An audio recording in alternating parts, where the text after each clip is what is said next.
baby is as big as this avocado right now. How crazy is that?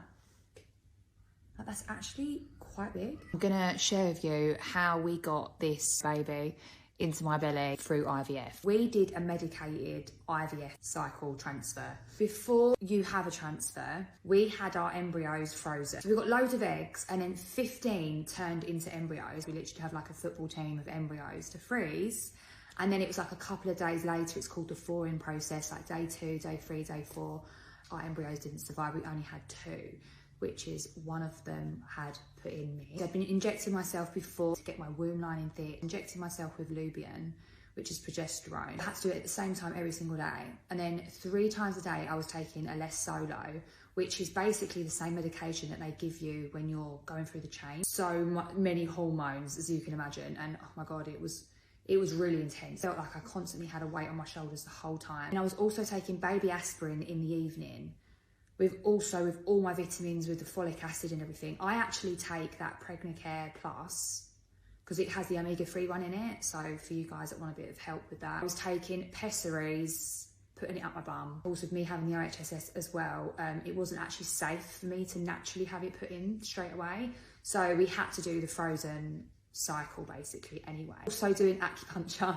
I was doing acupuncture for like every week. When I went to the actual clinic to have it done, they had their own special person there and like a completely like proper acupuncture thing. It was all in my ears, it was in my head, it was in my certain parts in my legs and everything. You lay on the bed and they basically take your embryo out.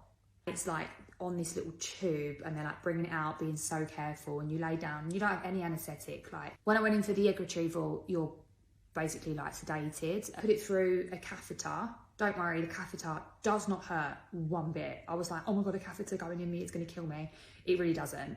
And it doesn't go through your wee hole either. It goes like in the main bit, like where you put a tampon. So you see it go in, pulls it out within minutes, and that's it. And then you basically have to lay there a minute, and then they have to check through the tube, did it actually go in? Because obviously it's so tiny. And for a bit of acupuncture again. So then I go for like a chill down acupuncture, because obviously you are a bit nervous going in there. I was nervous to even wee because I was like, I didn't want to, that sounds stupid, but I didn't want to like drop it out. After that, we left, and it's a tradition, and anybody that has had sort of fertility treatment will understand that you have to go to McDonald's to get French fries after. It's just a thing. I took all my medications, injections, pessaries, everything until I was 10 weeks, and carried on taking the baby aspirin until I was 12 weeks.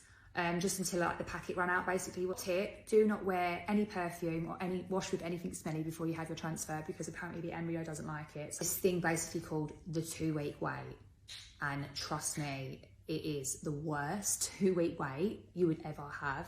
You feel like you're coming on your period when you're pregnant. Like, so I genuinely thought it hadn't worked. I was so negative, I was so upset. I was like, it hasn't worked. I didn't really feel anything.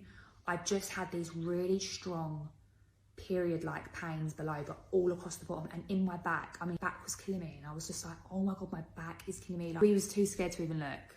Like, it was just so scary to look, but we did, and it was positive. And then I was like, I don't know if I 100% believe it. Let's do another one to see about the weeks. We had to go back to the clinic, and then they did the internal scan, and there's obviously a little heartbeat. I hope that has helped. I hope I haven't missed anything out. I've probably missed so much out. But if I have missed anything out, I'll reply in the comments. The reason why I've been a little bit incognito is because I was really not well.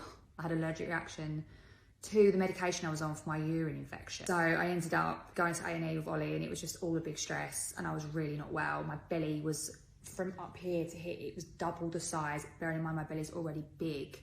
And I had hives, welts. It was just an absolute nightmare. So I'm definitely not taking that medication anymore. My body is so much more hypersensitive. Obviously it's a bit more scarier, like being pregnant and having that, because I worry about it affecting the baby. But, you know, after speaking to the doctors there at the hospital, they just said it can't actually affect the baby, like having an allergic reaction. So that is why I haven't been on here. So I've been recovering, getting myself better, and I feel so much better.